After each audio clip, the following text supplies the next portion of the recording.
Hello everyone, welcome to Magnet Brains. Myself Prateek Karn स्वागत करता हूं आपका अपने यूट्यूब चैनल मैग्नेट ब्रेन्स पर, जहां पर आपको मिलता है क्वालिटी कंटेंट, क्वालिटी एजुकेशन, वो भी बिल्कुल बाकायदा फ्री ऑफ कॉस्ट। केजी से लेकर के क्लास 12 तक का पूरा एजुकेशन सब आपको मिल जाएगा डिटेल्ड वीडियो फॉर्मेट में। और अगर आपको ई नोट्स चाहिए तो इसी वीडियो के डिस्क्रिप्शन में एक लिंक होगी, उसको जाकर के चेकआउट कर लीजिएगा, वहां से आपको ई नोट्स भी प्रोवाइड हो जाएंगे। ठीक है, तो आते हैं class 11 physics chapter 3 motion in a plane के ऊपर। और यहां पे स्केलर्स एंड वेक्टर्स, इस टॉपिक का नाम क्या है? Scalars and vectors. भाई डाउट रहता है इस टॉपिक के ऊपर, ठीक है। काफी लोग को कई दफा डाउट होता है और उनका ये डाउट जो है ना, वो उनको याद कब आता है? जब क्वेश्चन पेपर में सवाल में फंस जाता है स्केलर और वेक्टर, तो उनको आता है कि अरे यार ये स्केलर वेक्टर भी तो पढ़ना था, ये तो पढ़ा ही नहीं। ठीक है, तो भाई उस परेशानी को दूर करने के लिए आपके लिए डेडिकेटेड लेक्चर लेकर के आ गया हूं स्केलर और वेक्टर के ऊपर। ठीक है, तो चलिए बिना समय लगाए स्टार्ट करते हैं पूरी कहानी को।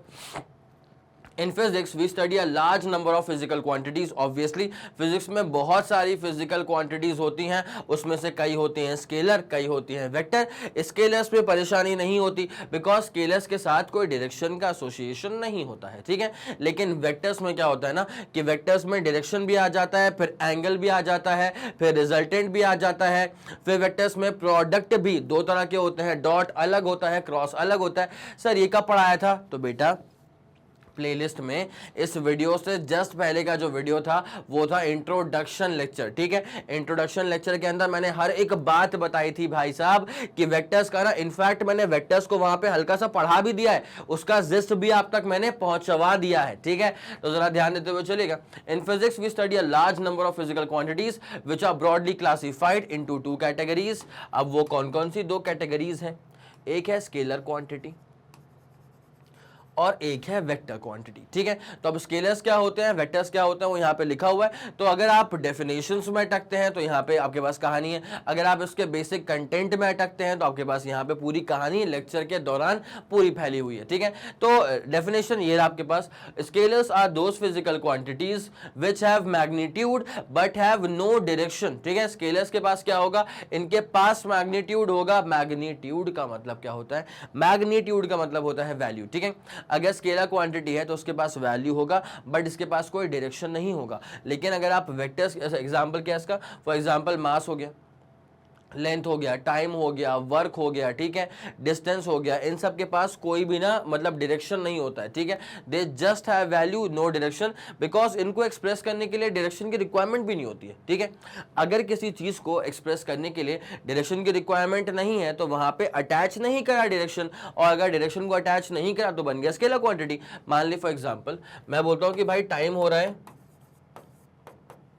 या मुझे तेरा वेट करते करते सिर्फ 20 सेकेंड ही हुआ है। ठीक है, तो अगर 20 सेकेंड ही हुआ है तो भाई साहब इस पूरे स्टेटमेंट को एक्सप्रेस करने के लिए मैंने बोला कि भाई यार तुम कब से तुम लेट करे जा रहे हो भाई, मैं तुम्हारा यहाँ 20 सेकेंड से वेट कर रहा हूँ। पहली बात तो दोस्तों में क्या होता है 20 सेकेंड, भाई हमारे दोस्तों 20 मिनट वेट, 20 मिनट भी बहुत ही कम बोल दिया भाई, इतना वेट करवाते हैं। अब मैं उन पर डाल दूंगा बिकॉज मैं कैमरा के सामने हूँ, वो कैमरा के सामने आएंगे तो वो बोलेंगे कि भाई तू ही वेट करवाता है। तो क्या है कि मान लिया 20 मिनट से कोई वेट कर रहा है, तो भाई अब इस स्टेटमेंट को ना और ज्यादा स्ट्रॉन्ग बनाने के लिए, इंफॉर्मेटिव बनाने के लिए क्या आपको डायरेक्शन लगाने की जरूरत पड़ेगी? नहीं लगेगी। क्यों भाई? अगर 20 मिनट से वेट कर रहा है मतलब 20 मिनट से वेट कर रहा है, किस डायरेक्शन में, दैट बिकम्स इलॉजिकल। ठीक है, तो अगर किसी स्टेटमेंट को, किसी चीज को इंफॉर्मेटिव बनाने के लिए अगर आपको डायरेक्शन लगता है वहां पे तो लगा दो, तो वो क्वांटिटी वेक्टर बन जाएगी। लेकिन इंफॉर्मेटिव बनाने के लिए अगर आपने डायरेक्शन लगा दिया और उससे इंफॉर्मेशन मिली ही नहीं कुछ, तो वो बिना किसी काम की चीज रहेगी।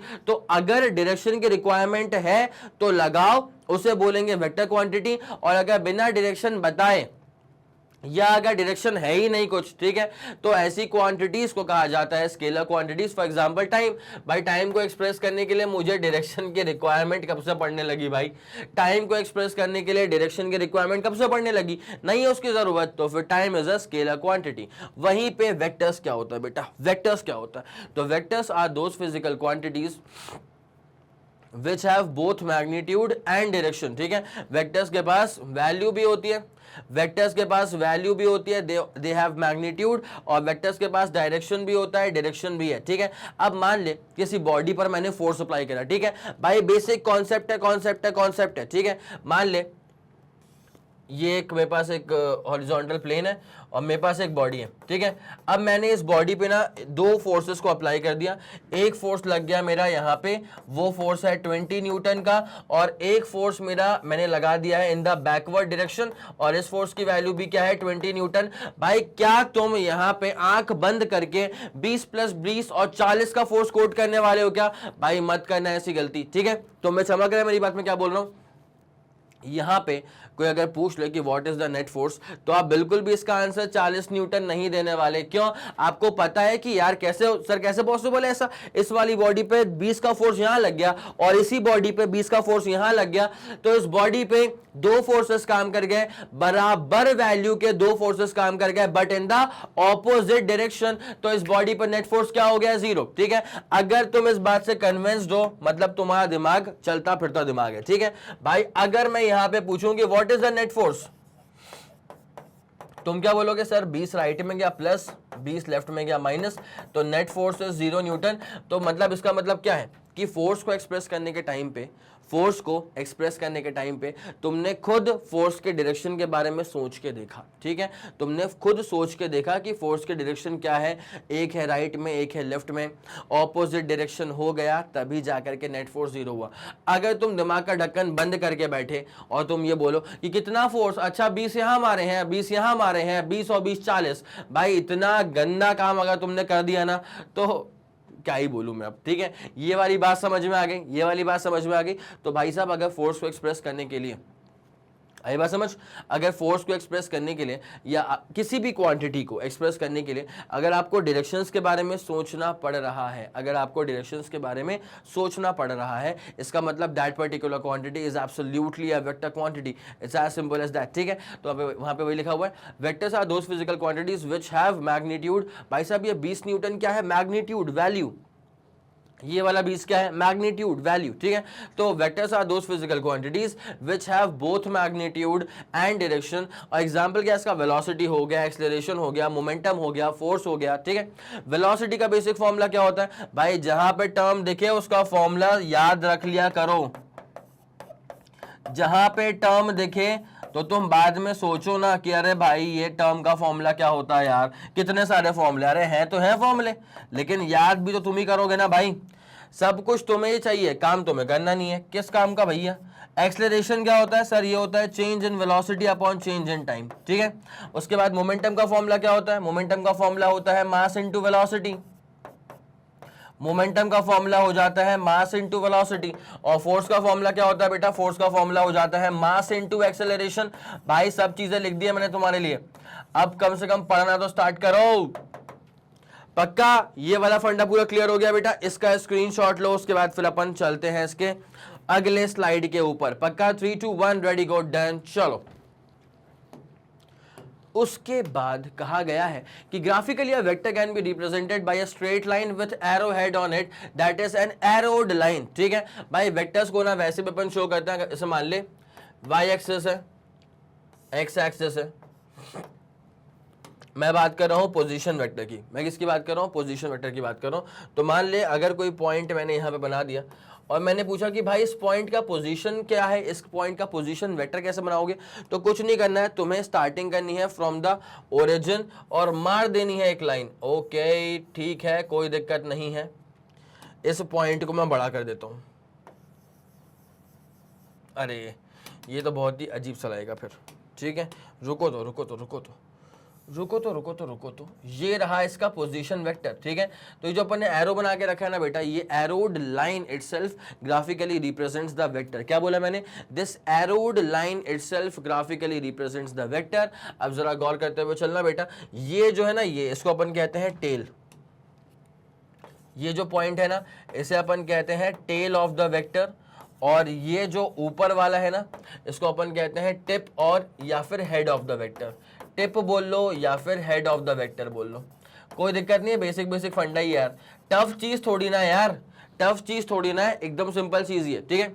तो graphically a vector can be represented by a straight line with arrow head, जिसको अपन बोल सकते हैं कि एक एरोड लाइन है, ठीक है। ओके, उसके बाद क्या है, here the length of the line drawn on suitable scale represents the magnitude of the vector and arrow head represents the direction of the vector. ठीक है, एक बात तो ये तुम समझ गए।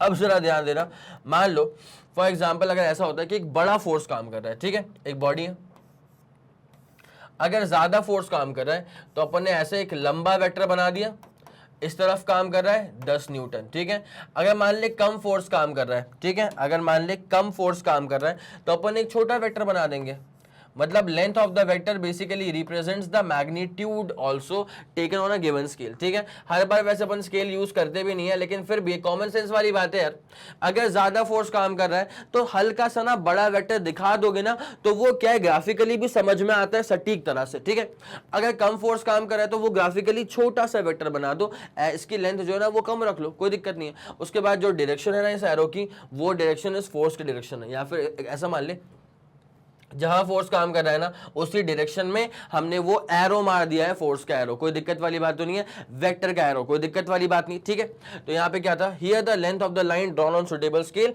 रिप्रेजेंट्स द मैग्नीट्यूड, सही बात है, and arrow represents the direction, सही बात है। The starting point of the arrowed line is called as the tail, जो मैंने यहाँ पे लिख दिया है, and the end of the arrowed line is called as the tip या फिर हेड ऑफ द वेक्टर, जो कि मैं लिख चुका हूं। बहुत बेसिक थ्योरी वाली बातें हैं बेटा, ये आपको पता होनी चाहिए, परसेप्शन क्लियर होना चाहिए। ठीक है, अब ये कितनी नाजुक सी बात है यार, अगर वैल्यू ज्यादा है ना फोर्स की तो लाइन हल्की सी बड़ी बना दो, अगर वैल्यू कम है फोर्स की तो लाइन हल्की सी छोटी बना दो। ये कितनी नाजुक सी बात है, लेकिन ये पता होनी चाहिए अपने को। तो ये जरा इसका स्क्रीनशॉट लो, फिर अपन कहानी में आगे बढ़ेंगे बेटा। ये वाला फंडा पूरा क्लियर है, 3 2 1 रेडी गो, सुपर क्लियर, सुपर डन। ठीक है भाई, उसके बाद वेक्टर्स का ना क्लासिफिकेशन दो और स्पेशल तरह से किया गया है। एक को कहा गया है पोलर वेक्टर, एक को कहा गया है एक्सियल वेक्टर। एक्सियल वेक्टर जो है ना ये आपको बहुत देखने को मिलेगा, एक चैप्टर होगा अपने पास rotational motion, system of particles and rotational motion, वहां पे आपको ये चीज एक्सियल वेक्टर बहुत, मतलब मान लो कि हर डेरिवेशन के डायग्राम में देखी जाएगा। ठीक है, अब जरा गौर करें कि क्या क्या चीजें ये बता रहा है। पहली बात तो पोलर वेक्टर क्या होता है, these are those vectors which have a starting point or a point of application, which have a starting point and a point of application, okay, and act along the direction of motion of the body. For example displacement हो गया, force हो गया, तो इन सब का क्या होता है बेटा, इनका एक starting point होता है, they basically have a starting point called as the tail of the vector and point in the direction of the motion of the body। जिस तरफ वो force का vector बना हुआ है ना उस तरफ body में direction, उस तरफ body में motion भी तो same direction में ही हो रहा है। जैसे मान लो displacement vector है, अगर मैं बताता हूं ऐसा कि भाई ये एक पार्टिकल था, ये था इसका इनिशियल पोजीशन, उसके बाद पार्टिकल जो है वो घूम करके, पार्टिकल पहले यहां पे आया फिर घूम के ऊपर पहुंच गया, तो ये रहेगा पार्टिकल का फाइनल पोजीशन। अब इसमें डिस्प्लेसमेंट कितना हुआ है, तो फिर तुम्हें सिर्फ ये काम करना पड़ेगा, डिस्प्लेसमेंट वेक्टर को दिखाने के लिए तुम्हें बस ये काम करना पड़ेगा कि तुम यहां से शुरू करोगे, हैव अ स्टार्टिंग पॉइंट, और यहां पे खत्म करोगे, हैव एन एंडिंग पॉइंट, और इस वेक्टर को कहा जाएगा डिस्प्लेसमेंट वेक्टर, इस वेक्टर को कहा जाएगा displacement vector, vector S. It's as simple as that, कोई दिक्कत वाली बात अपन को यहां तक तो नहीं है मेरे ख्याल में। ठीक है, ये वाला फंडा सुप्रीमली क्लियर हो चुका होगा आप लोग को, पक्का पक्का पक्का। ठीक है, तो क्या लिखा है कि these vectors are those vectors which have a starting point or a point of application and act along the direction of motion of a body। for example displacement हो गया, force हो गया, these are basically called as the polar vectors। ठीक है, axial vectors क्या होता है, मैंने कहा था कि rotational से इसके तार जुड़ने वाले हैं। these are those vectors which represents the rotational effect and act along the axis of rotation in accordance with right hand screw rule। ठीक है, right hand स्क्रू रूल क्या होगा ये सब चीजें मैं बताऊंगा आपको, बस 2 मिनट रुक जाओ। पहले काम करो, पोलर वेक्टर का ना जो पूरा फंडा मैं समझाया था इसका स्क्रीनशॉट लो, फिर अपन आगे बढ़ते हैं एक्सियल वेक्टर्स की तरफ।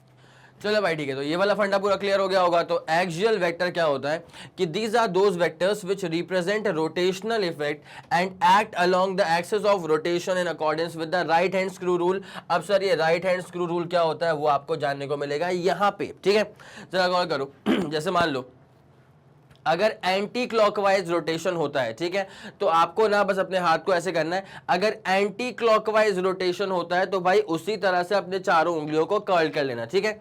अगर एंटी क्लॉकवाइज रोटेशन हो रहा है तो एंटी क्लॉकवाइज इसको चारों उंगलियों को कर्ल कर लो। अंगूठा कहां शो कर रहा है? अपवर्ड डायरेक्शन में, तो ये हो जाएगा तुम्हारे पास axial vector. It's as simple as that. लेकिन अगर क्लॉकवाइज रोटेशन हो रहा है तो क्लॉकवाइज रोटेशन अगर हुआ तो चारों उंगलियों को ऐसे टर्न कर लो, ऐसे कर्ल कर लो। अंगूठा कहां जा रहा है? नीचे की तरफ, तो ये हो जाएगा direction of the axial vector. It's as simple as that. For example angular velocity, ये पोलर नहीं है, ये एक्सियल है, ठीक है। For example angular velocity, angular acceleration हो गया, टॉर्क हो गया, एंगुलर मोमेंटम हो गया, etcetera are basically called as the axial vectors, ठीक है। For a vector having anti clockwise और clockwise rotational effect will have its direction along the axis of rotation as shown in the figure. ये रहा आपके पास proper diagram. इतनी सी बात दिमाग में रखो, अगर क्लॉकवाइज रोटेशन है तो क्लॉकवाइज कर्ल कर लो चारों उंगलियों को, अंगूठा शो करेगा डायरेक्शन ऑफ एक्सियल, ठीक है। और अगर यहां पे मान लो अगर क्लॉकवाइज घूम रहा है तो ऐसे कर्ल कर लो, नीचे जाएगा direction of the axial vector. It's as simple as that. और इसको अपन रोटेशनल एक्सिस भी कहते हैं, ठीक है। रोटेशनल एक्सिस के लिए आप जरा इसको ऐसे यहां पे गौर करो, ये तो अपना हो चुका था। मान ले जैसे फॉर एग्जांपल कोई सी भी एक बॉडी है, ठीक है, अगर ये बॉडी ना घूम रही है, ठीक है, तो ये जो बॉडी घूम रही होगी वो एक पर्टिकुलर एक्सिस के अबाउट घूमती है। मान लो ये रही वो एक्सिस, ठीक है, तो ये तुम्हारे पास क्या हो जाएगी बेटा? ये तुम्हारे पास क्या हो जाएगी? Rotational axis. इसके अबाउट बॉडी जो है ना वो घूम रही है। अब जैसे मान ले कि जो बॉडी बनी है ये बनी होगी बहुत सारे पॉइंट पार्टिकल्स को मिला करके, ठीक है, ये रहा इसका रोटेशनल एक्सिस। अभी जो पूरी बॉडी बनी येलो वाली, ये बनी होगी बहुत सारे पॉइंट पार्टिकल्स को मिला करके। तो जब ये बॉडी आ चुकी है अंडर रोटेशन तो इसके सारे पॉइंट पार्टिकल जो है ना वो भी आ चुके होंगे अंडर रोटेशन। अगर मैं आपको पूरा बताऊं तो कुछ इस तरह की कहानी हो रही होगी। कहने का मतलब ये है, जैसे मान ले कोई पार्टिकल है, मान ले फॉर एग्जांपल पी, तो ये पार्टिकल पी जो है ना वो ऐसे घूम गया होगा इसके साथ साथ, ठीक है। कोई पार्टिकल है मान ले क्यू, तो ये भी इस एक्सिस के अबाउट ऐसे ऐसे ऐसे ऐसे घूम गया होगा, ठीक है। कोई पार्टिकल यहाँ पे था तो वो भी ऐसे घूम गया होगा। इतनी सिंपल सी बात है और इसके अलावा कुछ नहीं है, ठीक है। तो मेरे ख्याल में ये वाला फंडा आपको समझ में आ गया होगा। ये था अपने पास क्या? Rotational axis. It's as simple as that. चलो आगे बढ़ेंगे। उसके बाद few definitions in the vector algebra, जिसके बारे में हम लोग डिस्कस कर चुके हैं पहले भी, जरा यहाँ पे देख लीजिएगा। पहली बात आती है मॉड्यूलस ऑफ अ वेक्टर। किसी भी वेक्टर का जो मॉड्यूलस होता है ना उसको आप कैसे रिप्रेजेंट करेंगे, तो जरा गौर करिए। मान लीजिए फॉर एग्जाम्पल अगर मेरे पास कोई वेक्टर है, लेट्स सपोज वेक्टर है, ठीक है, इसकी वैल्यू कितनी आ रही है? इसकी वैल्यू आ रही है 3i cap plus 4j cap, ठीक है। तो पहली बात तो ये है कि ये अच्छा ये इसका रिप्रेजेंटेशन है, ये इसकी वैल्यू नहीं है, माफ कीजिएगा, ये इसकी वैल्यू नहीं है, ये वेक्टर का प्रॉपर रिप्रेजेंटेशन है तुम्हारे पास, ठीक है। अब इसको ना अपन कैसे प्लॉट आउट करेंगे जरा गौर करें। देखो y एक्सिस, x एक्सिस, ठीक है। कोई पॉइंट अगर है जो कि आ रहा है 3,4 पे, मतलब x पे दूरी कितनी है 3 के बराबर और y पे दूरी कितनी है 4 के बराबर। तो ये अपन ने एक पॉइंट ले लिया, इसका कोऑर्डिनेट क्या हो चुका है 3,4, x पे दूरी 3 के बराबर और y पर दूरी जो है वो है 4 के बराबर। तो ये रहेगा इसका प्रॉपर पोजीशन वेक्टर, ठीक है। अब जरा गौर करते हुए चलेंगे, बहुत ही इत्मीनान से, ध्यान दीजिएगा अच्छे से। ये दूरी और ये दूरी, जरा बस इस पे फोकस करते हुए चलिएगा, ठीक है भाई। ये दूरी y पे आ रही है तो y पे कितना हो जाएगा 4 मीटर के बराबर मान ले, और ये दूरी x पे आ रही है, यहाँ पे कितना हो जाएगा मान ले 3 मीटर के बराबर। लेकिन प्यारी बात क्या है पता है? इस वेक्टर का जो मैग्नीट्यूड है, ये तो भाई मैंने वेक्टर के इक्वेशन को देख करके ना इसको मैंने पूरा ग्राफ पे प्लॉट कर दिया, वो तो अपना कमाल है। लेकिन अगर आप इस वेक्टर का मैग्नीट्यूड निकालना चाहते हैं तो पहली बात तो ये समझिए, मैग्नीट्यूड ऑफ वेक्टर ए, किसी भी वेक्टर के मैग्नीट्यूड को कैसे करेंगे रिप्रेजेंट? ये रहा वेक्टर और ये रहा उसका मॉड्यूलस, ठीक है। तो या तो ये पूरा बनाओ या तो सिर्फ ए लिख दो, तो भी कोई दिक्कत वाली बात नहीं है। तुम बोलोगे सर सबसे इजी काम तो ये वाला हो गया, ठीक है, आखिरी वाला सिर्फ ए लिख दिया मतलब ए वेक्टर का मैग्नीट्यूड हो गया। लेकिन अब निकालते कैसे हैं? किसी भी वेक्टर के मैग्नीट्यूड को निकाला कैसे जाता है, उसके लिए एक बहुत सिंपल तरीका होता है बेटा, under root of x component का स्क्वायर कर देना मतलब 3 का स्क्वायर कर देना, प्लस y कंपोनेंट का स्क्वायर कर देना मतलब 4 का स्क्वायर कर देना, और z कंपोनेंट तो यहाँ पे मौजूद है ही नहीं, ठीक है। तो जो a वेक्टर था इसका जो मॉड्यूलस है वो आ जाएगा तुम्हारे पास अंडर रूट ऑफ 9 + 16, मतलब जो ए वेक्टर है इसका जो मॉड्यूलस आएगा तुम्हारे पास वो आ जाएगा अंडर रूट ऑफ कितना 25, और रूट 25 क्या होता है बेटा 5 के बराबर, तो ये आ जाएगा 5 यूनिट्स। रूट 25 क्या होता है बेटा 5 के बराबर, तो ये आ जाएगा 5 units. It's as simple as that. ये रही इसकी कहानी, किसी भी वेक्टर का मॉड्यूलस आप ऐसे निकाल सकते हो। ठीक है, मैं चाहूंगा आप इसका स्क्रीनशॉट लेंगे बेटा पहले, उसके बाद फिर आगे बढ़ते हैं। 3 2 1 रेडी गो, सुपर क्लियर सुपर डन। चलो भैया, बहुत शानदार एक तरफा, बहुत शानदार एक तरफा। Okay, the modulus of a vector is represented by this particular thing, या फिर आप सीधे ए लिख दो, कोई दिक्कत वाली बात नहीं होती है। ठीक है, यूनिट वेक्टर क्या होता है भाई साहब, तो unit vector of the given vector is a vector of unit magnitude. मतलब सबसे प्यारी बात क्या है कि किसी भी वेक्टर का अगर आप यूनिट वेक्टर निकालते हो तो उसकी वैल्यू क्या आएगी, सिर्फ और सिर्फ 1 के बराबर, and has the same direction as that of the given vector. ठीक है, अब यहां पे मसला ये है, यूनिट वेक्टर की वैल्यू जो है वो 1 के बराबर होगी। इसको अपन कैसे प्रूव करेंगे, तो जरा गौर करेंगे अपन। कोई भी वेक्टर है, कैसे करोगे इसको रिप्रेजेंट, पहले आएगा जैसे मान लिया 3 आई कैप है, तो वो जो 3 है वो क्या है, उस वेक्टर का मॉड्यूलस है। उसके बाद जो आई कैप है वो क्या है, उसका यूनिट वेक्टर है। तो unit vector is equal to क्या हो जाएगा, वेक्टर अपॉन नीचे आ जाएगा modulus of that particular vector. कोई दिक्कत वाली बात नहीं है। ठीक है, आया समझ कि नहीं आया, आया समझ कि नहीं आया। मैंने क्या बोला, किसी भी वेक्टर का अगर आप निकालते हो यूनिट वेक्टर तो उसका फॉर्मूला क्या हो जाएगा, उसका फॉर्मूला हो जाएगा vector upon magnitude of that particular vector. ठीक है, अब जरा गौर करना, सुनो एग्जांपल के तौर पे लो,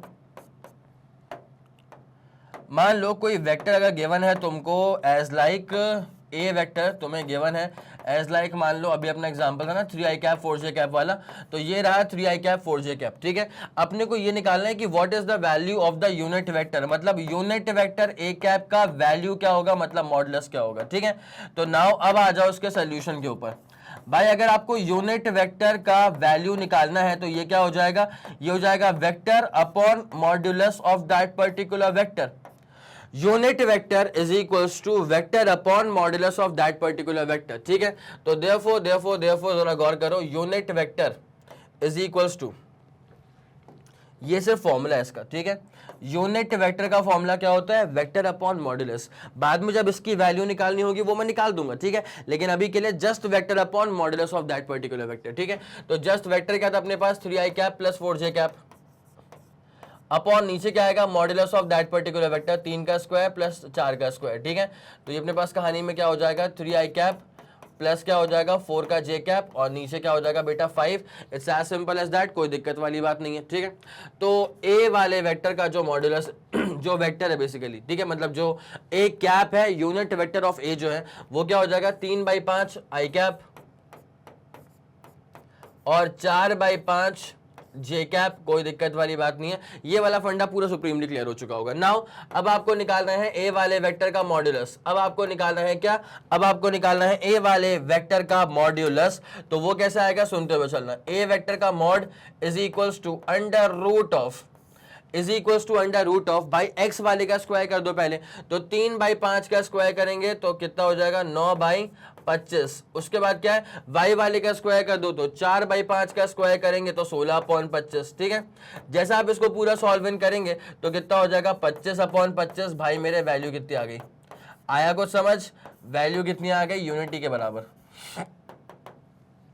इतनी सी बात होती है। ठीक है, और इस यूनिट वेक्टर का जो डायरेक्शन होगा वो किस तरफ होगा बेटा, जिस तरफ ए वाला वेक्टर खुद डायरेक्टेड है। ठीक है, तो इसको अपन लिख देंगे कि this unit vector is directed along the direction of vector A, is directed, एक second, this unit vector is directed along the direction of vector A, along the, this unit vector is directed along the direction of vector A. It's as simple as that. मेरे ख्याल में यहां तक कोई परेशानी आपको बिल्कुल भी नहीं आ रही होगी। ये डन डनाडन डन हो चुका है। जल्दी इसका स्क्रीनशॉट ले लो बेटा, जल्दी इसका स्क्रीनशॉट ले लो। 3 2 1 रेडी गो, डन हो गया हो गया हो गया। चलो बढ़िया बढ़िया बढ़िया, आगे बढ़ते हैं इसमें। A unit vector of vector A is written as this particular thing। भाई ये रहा इसका बेसिक फॉर्मूला, इसी की तो अपन ने बात करी थी भाई। यूनिट वेक्टर का जो बेसिक फॉर्मूला होता है वो कैसे निकलता है, vector upon modulus of that particular vector.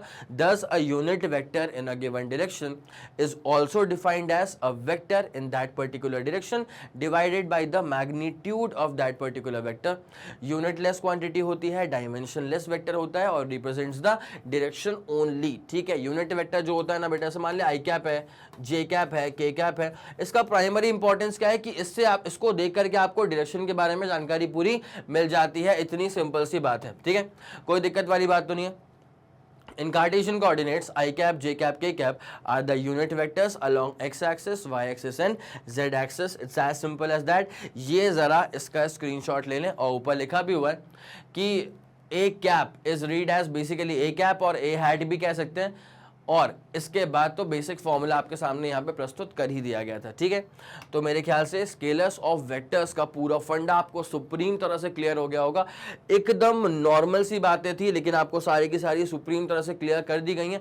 तो मैं उम्मीद करूंगा कि आपने हर एक चीज़ को बहुत ही प्यार से, बहुत ही ध्यान से, इत्मीनान से, तसल्ली से पढ़ा होगा, सुना होगा, समझा होगा। ठीक है, अगर आपको लगता है कि इस वीडियो को देख करके आपके सारे डाउट जो है वो क्लियर हो गए, अगर आपको लगे कि इस वीडियो ने आपकी हेल्प करी है, तो प्लीज़ इस वीडियो को लाइक कर दीजिएगा और इसको शेयर करिए अपने दोस्तों के साथ, ताकि सब लोग जाकर के प्लेलिस्ट को चेक कर सकें और सब लोग को पता चले कि क्या क्या चीज़ें ऐड हो चुकी हैं फिजिक्स के प्लेलिस्ट के अंदर और क्या क्या ज़बरदस्त चीज़ें, धमाकेदार चीज़ें और भी आकर के ऐड होने वाली हैं। ठीक है, अगर आपका कोई भी फीडबैक होता है ना, तो आप उसको बाकायदा बहुत ही प्यारे भरे शब्दों में कॉमेंट सेक्शन के जरिए मुझ तक पहुँचा सकते हैं।